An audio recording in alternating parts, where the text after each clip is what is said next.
Apollo, the god of music, poetry, and the sun, was a prominent figure in Greek mythology. He was the son of Zeus, the king of the gods, and Leto, a goddess and the daughter of the Titans Coeus and Phoebe. Leto was also the mother of Artemis, Apollo's twin sister and the goddess of the hunt.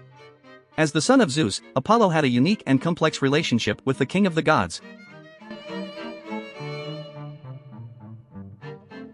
In Greek mythology, Zeus was the most powerful of the gods, ruling over Mount Olympus and the heavens. He was often depicted as a wise and just ruler, but he was also known for his many affairs and relationships with mortal and immortal women. Zeus had many children with various goddesses and mortal women, and Apollo was one of his most famous offspring. The relationship between Apollo and Zeus was multifaceted and influenced by their respective roles and responsibilities in the Greek pantheon.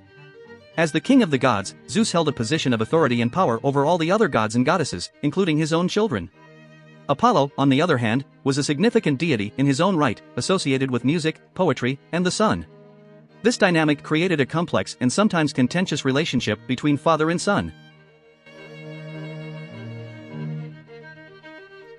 Despite being the son of Zeus, Apollo was not immune to the whims and directives of his father.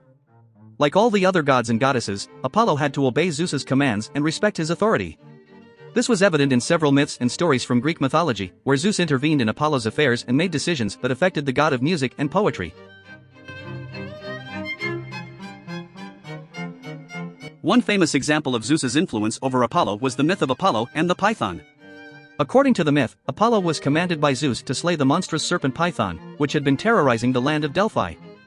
Apollo obeyed his father's orders and successfully defeated the Python, establishing the sanctuary of Delphi as a sacred site dedicated to him. This myth illustrates the power dynamics between Zeus and Apollo, with Zeus exerting his authority over his son and shaping his actions and destiny.